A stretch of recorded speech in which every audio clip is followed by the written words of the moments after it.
I still remember the exact moment my life changed forever. It wasn't when I signed my first $1 million deal, or when I bought my first company. It was sitting in that sterile conference room on the 23rd floor of Meridian Logistics, watching my so-called business partner tear up our contract like it was yesterday's newspaper. "Victoria, let me be crystal clear," David Whitmore said, his voice dripping with the kind of condescension that comes from inherited wealth and unearned authority. "This truck deal? It's off. Completely off." I sat there, watching him destroy 6 months of negotiations. 6 months of late nights, detailed proposals, and building what I thought was a solid partnership. The contract was for a fleet of 200 specialized transport trucks, my trucks, that would have generated steady revenue for both our companies for the next 5 years. Before I tell you exactly how David's arrogance became the foundation for the most satisfying business acquisition of my career, could you take a moment to like this video and subscribe? Because what I'm about to share will show you how one man's ego and a canceled truck deal led to me owning his entire $50 million company. And trust me, his reaction when he found out was worth every penny I invested. "But David," I said, keeping my voice steady despite the rage building in my chest, "we shook hands on this. Your company needs these trucks for the Henderson project.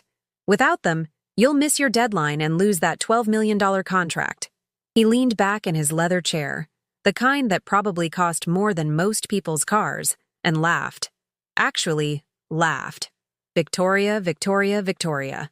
You really don't understand how business works, do you?" I felt something cold settle in my stomach. This wasn't just about the truck deal anymore.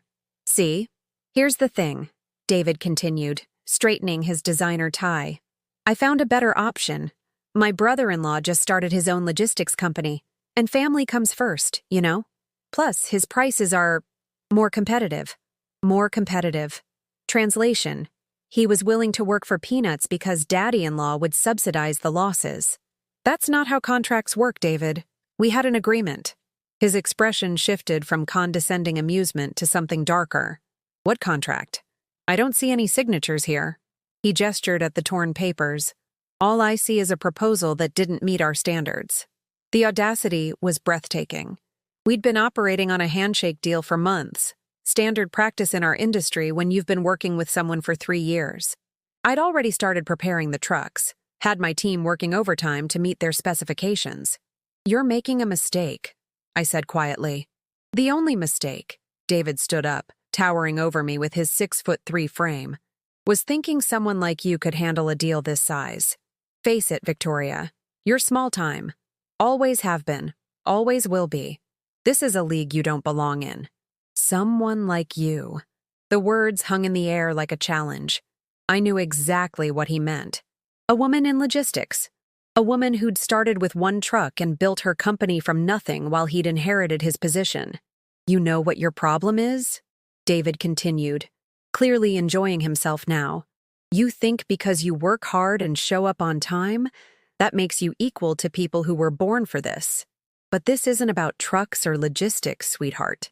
This is about understanding your place, sweetheart." I felt my jaw clench involuntarily. I gathered the torn contract pieces, not because I needed them, but because I needed a moment to process what had just happened. As I stood up, David delivered his final blow. "Oh, and Victoria, don't bother pitching to any of our partners. I'll make sure they know about your unreliability." That's when I realized this wasn't just business for him. This was personal. This was a power play designed to destroy me professionally, to make sure I never recovered from this setback. He wasn't just canceling a deal, he was trying to end my career.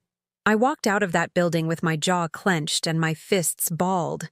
But my mind was already working. See, David had made one crucial mistake. He assumed he knew everything about me, about my business, about my connections. He saw the modest office, the small team, the fact that I drove my own delivery truck sometimes, and he thought he had me figured out. What he didn't know was that 3 months earlier, I'd been quietly approached by Continental Holdings, one of the largest private equity firms on the East Coast. They'd been watching my company's growth and were interested in backing my expansion plans. I'd been sitting on their offer, unsure if I wanted to give up the independence I'd fought so hard to build. But David had just made that decision very easy. I was halfway to the parking garage when my phone rang. Karen Mitchell, my business advisor and the closest thing I had to a best friend in this cutthroat world. Victoria, how did the meeting go? He canceled everything, tore up the contract right in front of me. There was a long pause. That bastard. What's your next move? I looked back at the Meridian building, its glass facade reflecting the afternoon sun like armor. I'm going to buy his company. Karen laughed, but it wasn't the kind of laugh you make when something's funny. It was the kind you make when someone says something so audacious it might just be crazy enough to work. Victoria, do you have any idea how much Meridian is worth? $52 million according to their last quarterly report. Annual revenue of $180 million, but their debt-to-equity ratio is terrible. David's been making aggressive expansion moves that have left them vulnerable. You've been researching them? I research everyone I do business with, Karen. It's called due diligence. The truth was, I'd been studying Meridian for over a year. Not because I planned to acquire them, but because understanding your partner's weaknesses is just good business. I knew about their cash flow problems, their overextended credit lines, their dependence on 3 major clients for 70% of their revenue. What I hadn't known until that moment was how much I wanted to own them. Okay, let's say you're serious about this, Karen said. Continental's offer was for what? $25 million in capital? $35 million, plus access to their network and additional funding for strategic acquisitions. That's not enough for Meridian. It doesn't have to be. Not if I approach this right. I explained my thinking as I drove back to my office. Meridian looked strong from the outside, but their financials told a different story. David had been borrowing heavily to fund his expansion, and several of their major contracts were coming up for renewal in the next 6 months. If even one of those clients walked away, you're talking about a hostile takeover, Karen said. I'm talking about a strategic acquisition of a company that's about to face serious financial difficulties. The difference mattered. Hostile takeovers were about force and aggression.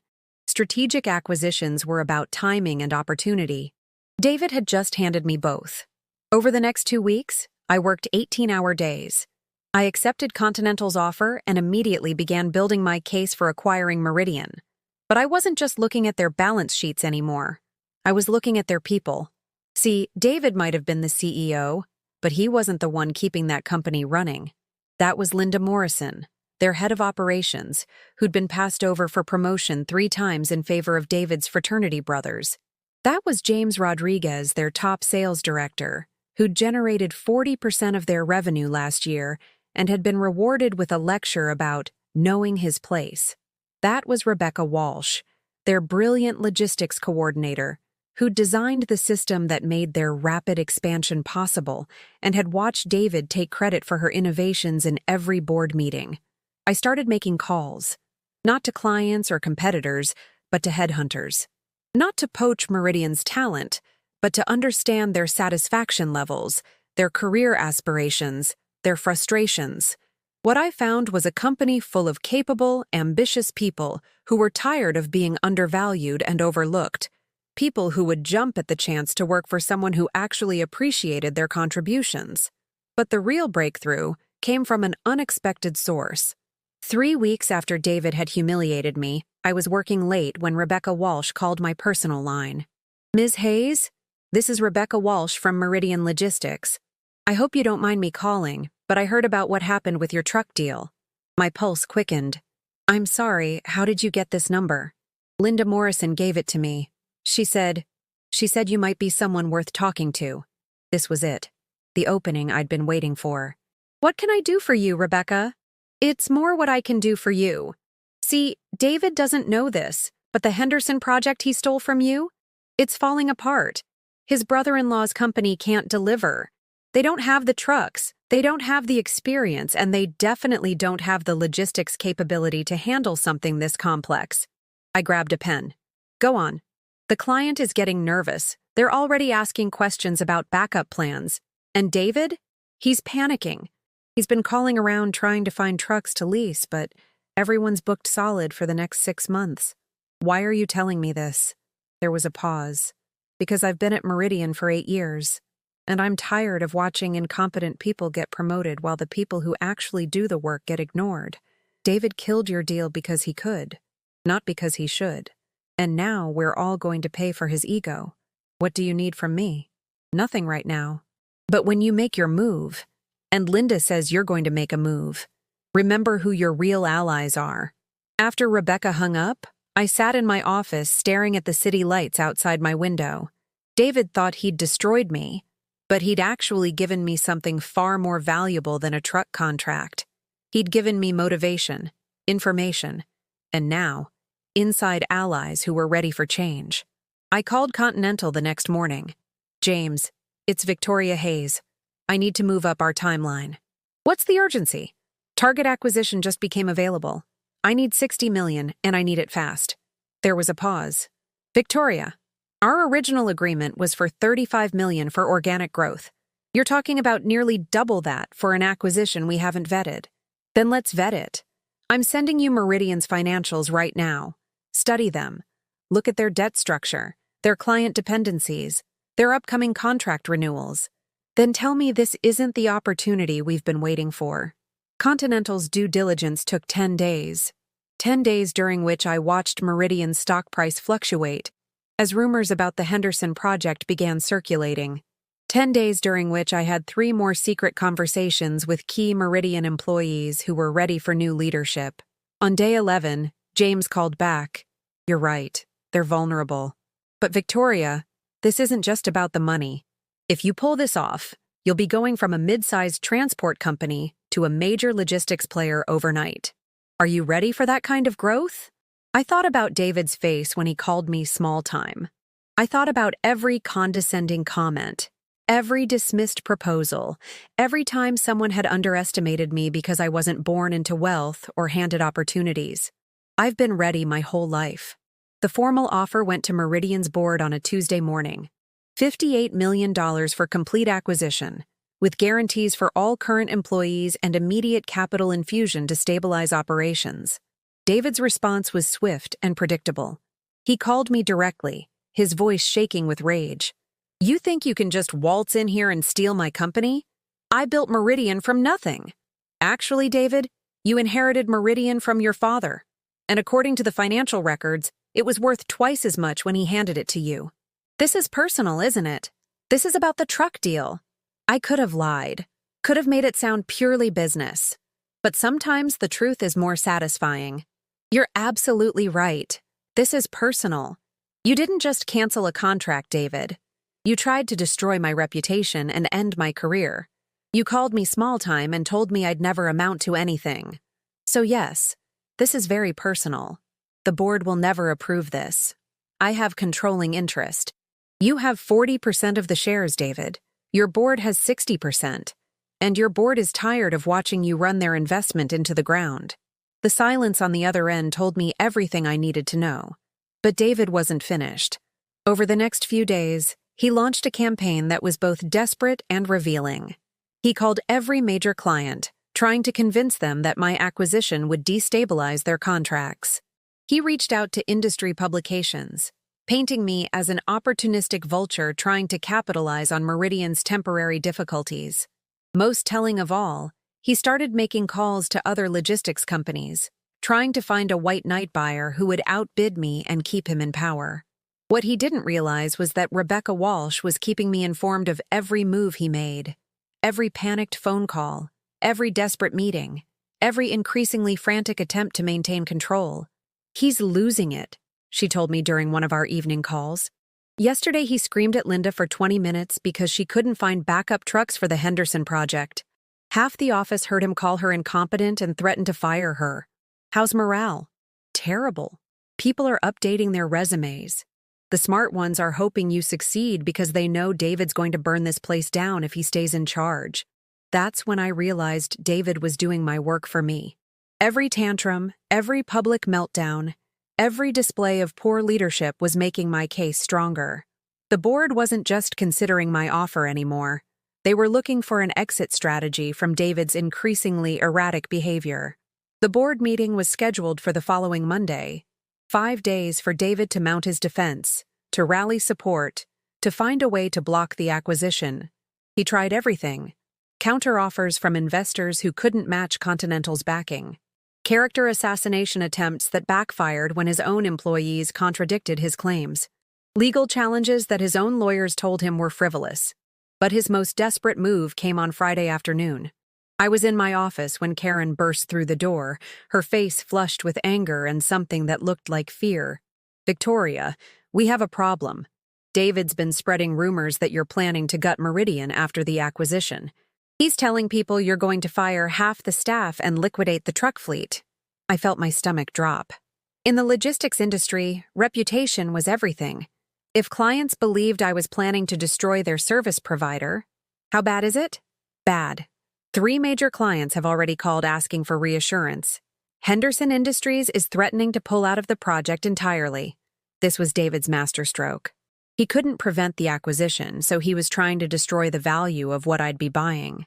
If enough clients fled, Meridian would be worthless, and I'd be left holding a $58 million bag of debt and empty warehouses. But David had underestimated me again. I picked up my phone and started dialing. Not clients or lawyers or investors, but employees. Starting with Linda Morrison. "Linda, it's Victoria Hayes. I need 5 minutes of your time." "Ms. Hayes, I'm not sure I should be talking to you. David said—" "Linda, forget what David said. I have a simple question. Do you want to save your company?" There was a long pause. "What do you need?" "I need you to arrange a meeting, tonight. All department heads, all senior staff, anyone who actually makes Meridian run day to day. Can you do that?" "Where?" I thought quickly. It had to be somewhere neutral, somewhere David wouldn't think to look. "The Marriott downtown. Conference room B. 7 p.m. By 6:30, I was pacing in a hotel conference room, wondering if anyone would show up. David had probably threatened to fire anyone caught talking to me. These people were risking their careers just by being here. At exactly 7 p.m., Linda Morrison walked through the door. Behind her came Rebecca Walsh, James Rodriguez, and 8 other key Meridian employees. The people who actually ran the company while David took credit for their work. "Thank you all for coming," I began. "I know this is risky, and I know David has been telling you stories about my intentions. So let me be very clear about what I'm planning." I spent the next hour outlining my vision, not just for Meridian, but for what Meridian could become under new leadership. Investment in technology, expansion into new markets, promotion opportunities for people who'd been overlooked. Most importantly, a culture that rewarded merit instead of connections. "I'm not here to destroy your company," I concluded. "I'm here to save it from someone who is." The questions started immediately. What about job security? What about existing contracts? What about the Henderson project? I answered everyone honestly, specifically, with concrete plans and timelines. Finally, Linda Morrison spoke up. "Ms. Hayes, what do you need from us?" "I need you to tell your clients the truth, not David's version of the truth, not rumors or speculation, but the actual truth about what this acquisition means for them. Can you do that?" The vote was unanimous. Over the weekend, something remarkable happened. One by one, Meridian's key clients received calls from the employees they actually worked with day to day, people they trusted, people who had never lied to them before. The message was consistent. The acquisition wasn't a threat to their service. It was a guarantee that their service would improve. By Sunday evening, Henderson Industries had not only confirmed their commitment to the project, but had asked about expanding their contract. Monday morning, I walked into Meridian's boardroom for the formal vote. David was already there, looking like he hadn't slept in days. His eyes were bloodshot. His usually perfect hair was disheveled, and there were coffee stains on his designer shirt. "Victoria," he said through gritted teeth, "I hope you're ready for disappointment." The 8 board members filed in. I recognized most of them from industry events and business publications. These weren't just investors. They were people who understood logistics, who knew the difference between good leadership and inherited privilege. The presentation took 30 minutes. Continental's offer, financial projections, integration plans, employee retention guarantees. David's counter-presentation took 5 minutes and consisted mainly of character attacks and unsupported claims about my company's stability. The questions were thorough but fair. These people had done their homework. The vote was 8-2 in favor of the acquisition. I was now the owner of Meridian Logistics. David's reaction was everything I'd hoped for and more. He stood up so fast his chair fell over, pointed at me with a shaking finger, and actually shouted, "This isn't over. I'll destroy you. I'll destroy this company before I let you have it." The boardroom fell silent. Here was the real David Whitmore, stripped of pretense and polish, revealing the petulant child beneath the expensive suit. Board Chairman Robert Stevens looked at David with something approaching disgust. "Mr. Whitmore, you have 10 minutes to clear out your office. Security will escort you from the building." As David stormed out, muttering threats and curses, Linda Morrison caught my eye and smiled. It was the first genuine smile I'd seen from any Meridian employee in months. The paperwork took 2 hours. By 3 p.m., I was officially the CEO of a company that had dismissed me as small-time just 6 weeks earlier. My first official act was calling an all-hands meeting. "I know there are a lot of questions and concerns about what happens next," I told the assembled employees. "Let me start by saying this. If you were good at your job under the old management, you'll have opportunities under new management. If you were great at your job but overlooked because you didn't have the right connections, you're about to discover what recognition looks like." I announced Linda Morrison's promotion to Chief Operating Officer. Rebecca Walsh became Director of Strategic Development. James Rodriguez was named Vice President of Client Relations. For the first time in years, Meridian Logistics was being run by the people who actually understood the business. But the real satisfaction came 3 days later. I was in my new office, David's former office, which I'd had completely redecorated, when my assistant buzzed me. "Ms. Hayes, there's a David Whitmore here to see you. He says it's urgent." I almost laughed. "Send him in." David walked through my door looking like a different person. The arrogance was gone, replaced by something that looked like desperation. His clothes were wrinkled, his face unshaven, and his eyes had the hollow look of someone who hadn't been sleeping. "Victoria, we need to talk." "It's Ms. Hayes now, David, and you have 5 minutes. Look, I know we've had our differences, but this has gone too far. You've made your point. You've proven whatever you needed to prove. But destroying my career isn't going to help anyone." I leaned back in my chair, the same chair he'd sat in when he called me small time. "I haven't destroyed your career, David. You did that all by yourself. I made mistakes, I admit that. But this company was my life. My father built this place. Your father built a great company. You nearly destroyed it. The only difference between us is that when I saw an opportunity, I took it. When you saw an opportunity, you threw it away out of spite. What do you want from me?" The question hung in the air. What did I want? Revenge? An apology? Some acknowledgement of how badly he'd misjudged me? "I want you to understand something, David. When you tore up that contract, you weren't just canceling a business deal. You were telling me that people like me don't belong in your world, that we should know our place and accept our limitations." He started to speak, but I held up my hand. "You were wrong. Not just about me, but about what leadership actually means. You thought it was about inherited privilege and arbitrary power. But real leadership is about recognizing talent, building teams, and creating value. Things you never learned because you never had to." David stared at me for a long moment. "So that's it? You're going to keep me out of the industry forever?" "I'm not keeping you out of anything, David.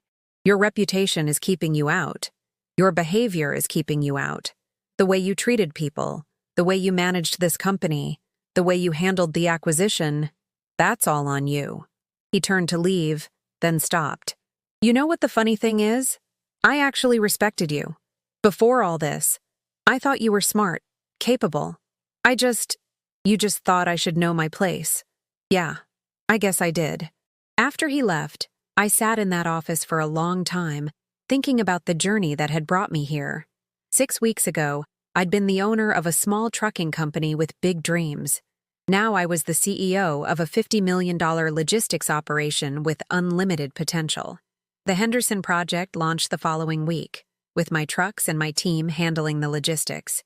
It was completed 2 days ahead of schedule and $200,000 under budget. Henderson Industries signed a 5-year extension contract worth $25 million. 6 months later, Meridian Logistics reported its most profitable quarter in company history. And David Whitmore? Last I heard, he was working as a sales representative for a small freight broker in Newark. Apparently, he'd learned something about knowing your place after all. Sometimes the best revenge isn't getting even. It's proving them wrong. But as I would soon discover, David Whitmore wasn't the type of man who accepted defeat gracefully. He was the type who would burn down everything around him before admitting he was wrong. My first hint that trouble was brewing came on a Thursday morning, exactly 1 week after I'd officially taken control of Meridian. I was reviewing quarterly projections when Linda Morrison knocked on my office door, her face pale with worry. "Victoria, we have a problem." 3 of our biggest clients received calls yesterday from something called Elite Logistics Solutions, offering to match our services at 30% below our rates. I felt my stomach tighten. Let me guess. Elite Logistics is run by someone we know? David Whitmore is listed as CEO. His brother-in-law, Marcus Chen, is listed as Operations Director. Of course. I should have seen this coming. David wasn't just going to fade quietly into the background. He was going to try to destroy Meridian by stealing our clients and undercutting our prices. How many clients are considering the switch? Linda's expression grew grimmer. 4 so far: Morrison Industries, Pacific Shipping, West Coast Distribution, and... She paused. Henderson Industries. Henderson.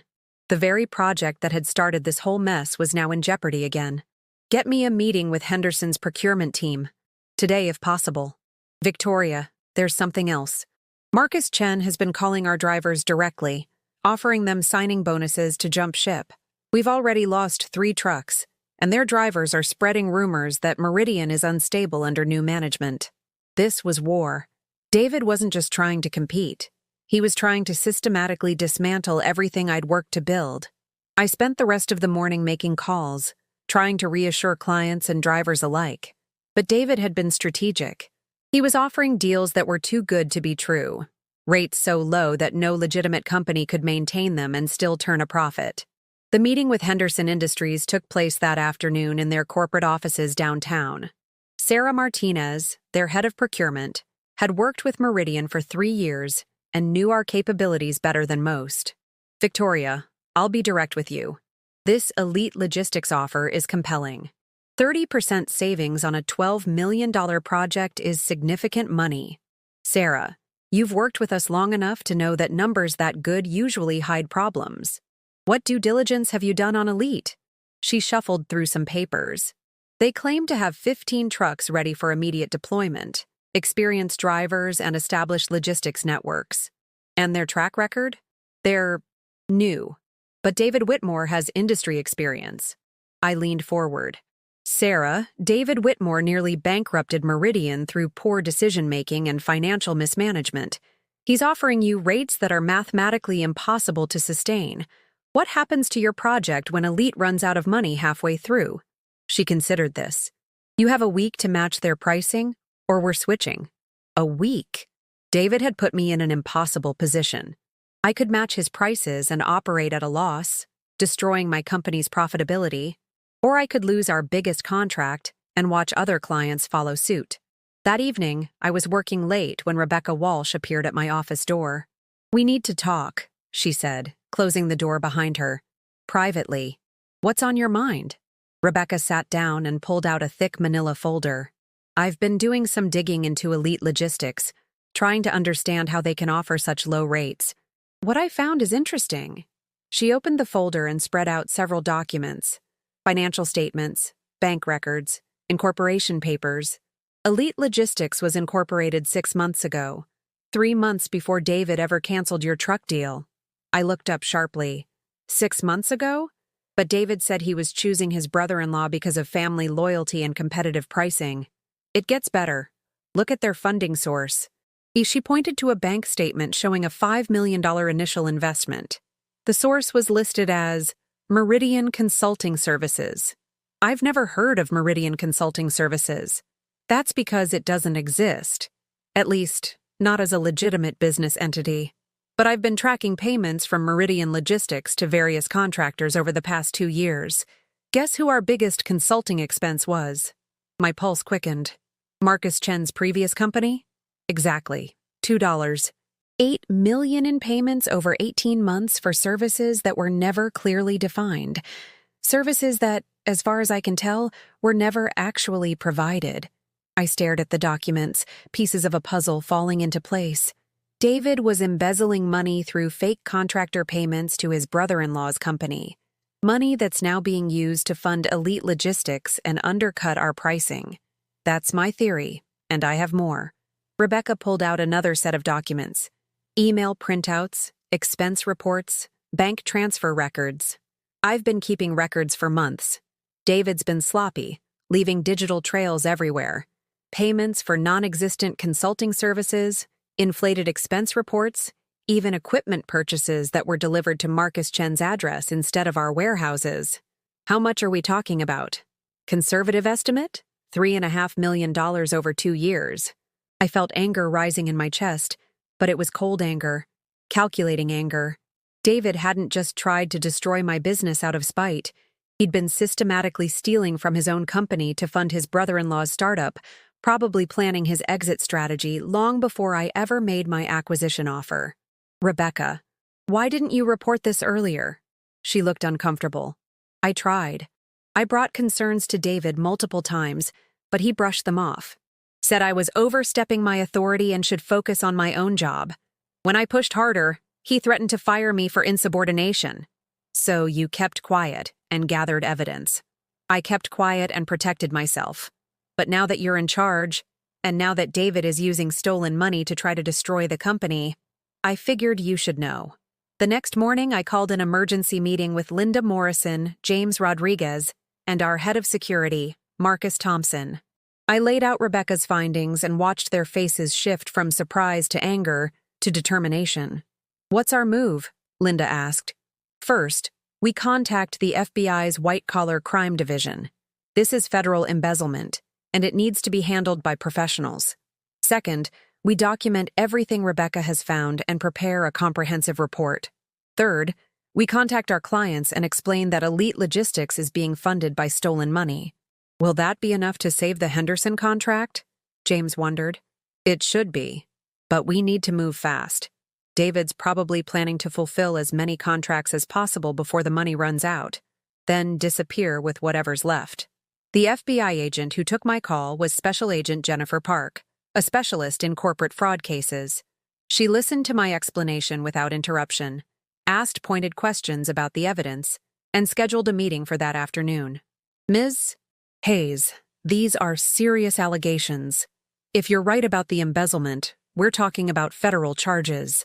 But I need to warn you, investigations like this can take months, and in the meantime, Mr. Whitmore will likely continue operating his business. Agent Park, David Whitmore is using stolen money to wage a price war against the very company he stole from. Every day he operates, he's doing more damage with funds that aren't rightfully his. I understand your frustration. Bring me everything you have. If the evidence is as solid as you claim, we can move quickly. The meeting lasted 3 hours. Agent Park reviewed Rebecca's documents, asked detailed questions about Meridian's financial procedures, and took statements from Linda and James about David's management practices. This is good work, she said finally. Very thorough documentation. We'll need to verify these bank records and trace the money flows, but based on what I'm seeing here, you have grounds for federal charges. How long before you can act? Give me 48 hours to confirm the financial trail. If everything checks out, we'll be paying Mr. Whitmore a visit. But David wasn't waiting for the FBI to catch up with him. That same afternoon, he made his boldest move yet. I was in a client meeting when my assistant burst in, her face flushed with panic. Victoria, I'm sorry to interrupt, but there are federal agents in the building. They're asking to speak with you about financial irregularities. My heart stopped. Had David somehow turned the tables? Was he trying to frame me for his embezzlement? I excused myself from the meeting and walked to the reception area, where 2 men in dark suits were waiting. Ms. Hayes, I'm Agent Martinez, Treasury Department. We need to speak with you about some financial discrepancies in your acquisition of Meridian Logistics. I'm sorry, Agent Martinez, but I'm already working with Agent Park from the FBI on financial irregularities related to the previous management. Perhaps you should coordinate with her. Agent Martinez looked confused. Agent Park? Ms. Hayes, we received an anonymous tip that you used fraudulent financial statements to secure funding for your acquisition. The tip came from someone claiming to have inside knowledge of your business practices. David. The bastard was trying to muddy the waters by getting me investigated for fraud, while he continued operating with stolen money. Agent Martinez, I'd be happy to cooperate with your investigation, but I suggest you first speak with Agent Jennifer Park at the FBI. She's currently investigating actual embezzlement by the previous CEO. I think you'll find that your anonymous tipster is trying to deflect attention from his own crimes. It took 2 hours to sort out the confusion. 2 hours during which David's people were probably contacting more of our clients, spreading rumors about federal investigations and financial instability. When I finally got back to my office, Linda was waiting with more bad news. Morrison Industries just canceled their contract. They said they can't afford to work with a company under federal investigation. What about Henderson? Still deciding. But Sarah Martinez called and said the FBI visit has them concerned. I felt everything I'd worked for slipping away. David's strategy was brilliant in its simplicity. He couldn't win through legitimate competition, so he was destroying my reputation while propping up his own company with stolen funds. But he'd made one crucial mistake. He'd underestimated Rebecca Walsh. That evening, Rebecca called me at home. Victoria, I've been monitoring Elite Logistics operations. They're hemorrhaging money faster than David anticipated. Those rock-bottom prices aren't just unsustainable. They're putting him in immediate financial danger. How immediate? They have maybe 2 weeks of operating capital left, 3 weeks if they stop paying their drivers. And what happens when the money runs out? Their contracts become worthless. Every client who switched to Elite will be left hanging, with no logistics support and no recourse. An idea began forming in my mind. Rebecca, how would you feel about a little corporate espionage? The plan was risky, but it was our best shot at exposing David before he could do more damage. Rebecca would apply for a position at Elite Logistics, using her logistics expertise to get close to their operations. Once inside, she'd document their financial instability and David's fraudulent business practices. You sure you want to do this? I asked her. If David figures out what you're doing, David Whitmore has been underestimating me for 8 years, Rebecca replied. It's time to use that to our advantage. Rebecca's infiltration of Elite Logistics took exactly 3 days. David, desperate for experienced personnel, hired her immediately as a senior logistics coordinator. What he didn't know was that Rebecca had been documenting corporate fraud for months and knew exactly what to look for. Her first report came via encrypted email on a Friday evening. Victoria, it's worse than we thought. Elite isn't just operating at a loss. They're operating illegally. David's been promising delivery capabilities they don't have, using fake insurance certificates, and his drivers aren't properly licensed for interstate commerce. One serious accident and the whole company collapses. But the real bombshell came in her second report. I found the smoking gun. David's been paying himself a salary of $50,000 per month from Elite's accounts, plus bonuses for performance milestones that don't exist. He's not trying to build a legitimate business. He's trying to extract as much money as possible before the whole thing implodes. That weekend, Agent Park called with news that changed everything. Ms. Hayes, we've traced the money. Mr. Whitmore didn't just embezzle from Meridian, he embezzled from 3 other companies where he held board positions. We're talking about total theft in excess of $8 million. When will you arrest him? Monday morning, but I need you to do something for me. Can you arrange a meeting with Mr. Whitmore? Somewhere public? Somewhere he'll feel safe? You want me to set him up? I want you to keep him in one place long enough for us to serve the warrant. He's been moving around a lot lately, and we don't want him to run. The meeting was arranged for Tuesday morning at the Meridian building. I told David I wanted to discuss a possible settlement, a way for both our companies to coexist without destroying each other. He arrived 15 minutes late, looking haggard but triumphant. Victoria, I have to admit, you've impressed me. Fighting back like this, refusing to give up. It shows character. Thank you, David. That means a lot coming from you. He settled into his chair, the same chair where he'd once dismissed me as small time.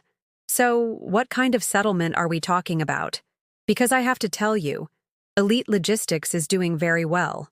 We're booking new clients every week. I'm sure you are. David, before we talk business, I need to ask you something. Do you ever regret how this all started? The truck deal? The way you treated me? He shrugged. Business is business, Victoria. You can't take these things personally, even when they are personal. Look, maybe I was a little harsh that day, but you have to understand, I was protecting my company's interests. Sometimes you have to make tough decisions. I nodded, checking my watch. Agent Park had said 10:30 a.m.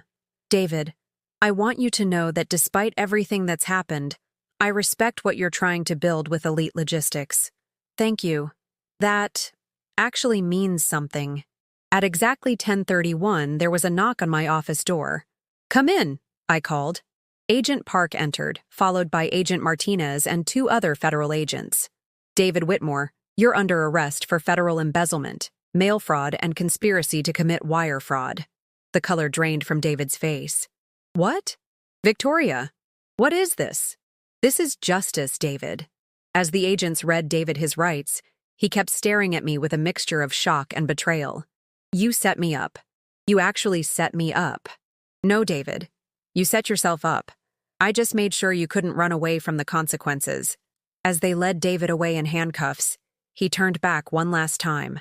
This isn't over, Victoria. My lawyers will tear you apart. I'll prove you orchestrated this whole thing. Good luck with that. I hear federal prison has excellent legal libraries. The arrest made the business news within hours.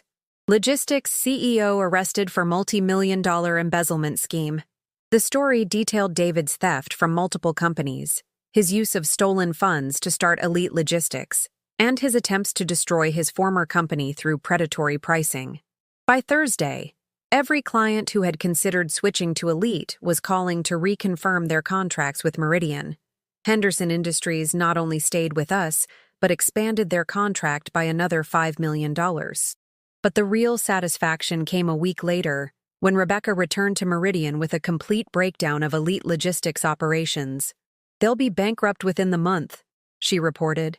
Without David's stolen money, they can't meet their existing contracts. Marcus Chen is already looking for bankruptcy lawyers. What about the drivers David poached from us? Most of them are calling, asking for their jobs back.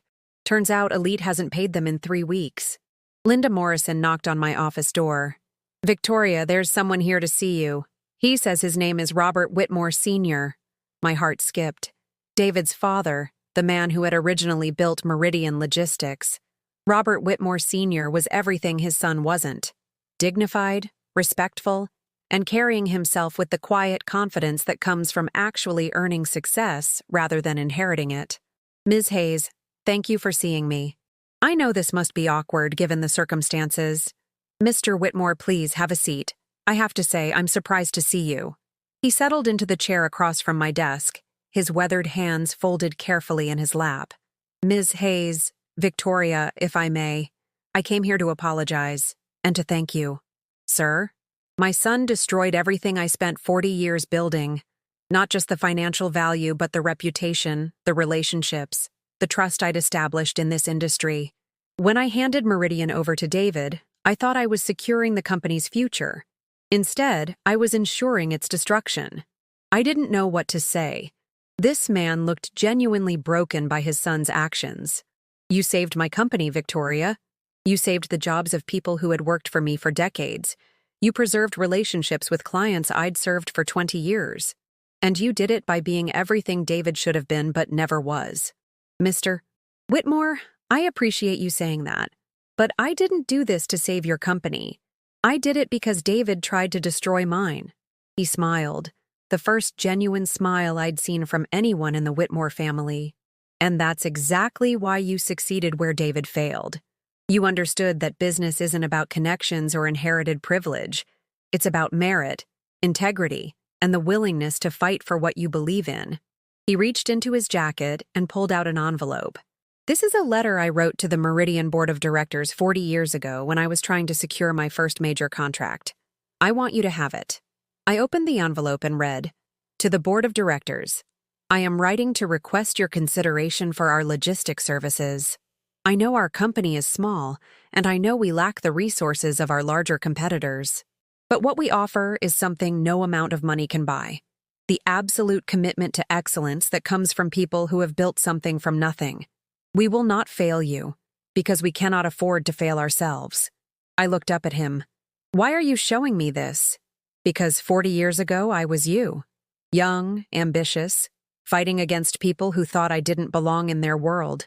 I succeeded because I proved them wrong, just like you did." He stood up to leave, then paused at the door. "Victoria, there's something else you should know. David called me from jail yesterday. He asked me to hire lawyers to fight the charges, to use my connections to get him a reduced sentence." "What did you tell him?" "I told him that the best thing he could do for himself, and for the family name, was to accept responsibility for his actions and try to make amends for the damage he'd caused. And he hung up on me." 6 months later, David Whitmore pled guilty to 17 counts of federal fraud and was sentenced to 8 years in federal prison. Elite Logistics declared bankruptcy, leaving Marcus Chen with $2.3 million in personal debt. Meridian Logistics, meanwhile, had its most profitable year in company history. We expanded into 3 new states, hired 40 new employees, and completed the Henderson project 3 weeks ahead of schedule. I was in my office, reviewing plans for our international expansion, when Linda Morrison brought me a newspaper clipping. "Thought you'd want to see this," she said, placing the paper on my desk. The headline read, "Local Businessman Sentenced in Federal Fraud Case." Below, it was a photo of David in handcuffs, looking nothing like the arrogant man who had once called me small-time. The article detailed his sentencing, his bankruptcy, and his complete fall from grace in the logistics industry. "You know what the funny thing is?" Linda said. "He could have been part of this success. If he'd just honored that original truck contract, he'd still be CEO of a thriving company. Some people would rather destroy what they can't control than share what they could enjoy," I replied. That afternoon, I got a call from Continental Holdings. They wanted to discuss expanding our partnership for international acquisitions. "Victoria, your success with Meridian has exceeded all our projections. We're prepared to back you for a European expansion worth $200 million. $200 million. 3 years ago, I'd been driving my own delivery truck. Now I was being offered funding for international expansion that would make me one of the largest logistics operators in the world. Sometimes the best revenge isn't getting even. It's proving them wrong so thoroughly that they become footnotes in your success story." David Whitmore thought I was small-time, that I didn't belong in his world. He was right about one thing. I didn't belong in his world. I belonged in a much bigger one. The last I heard about David, he was working in the prison laundry, earning $0.35 an hour and dreaming about the empire he'd lost. Meanwhile, I was sitting in boardrooms in London and Frankfurt, negotiating deals that would have been impossible when I was just a small trucking company owner with big dreams. But every time I signed a new contract, every time I walked into a boardroom where I was the person everyone else wanted to impress, I remembered that sterile conference room on the 23rd floor where this all began. I remembered David tearing up our contract and telling me I was small-time. I remembered the moment I realized that his arrogance wasn't just offensive, it was an opportunity. And I smiled, because the best revenge isn't getting even. It's building an empire from the ashes of their prejudice.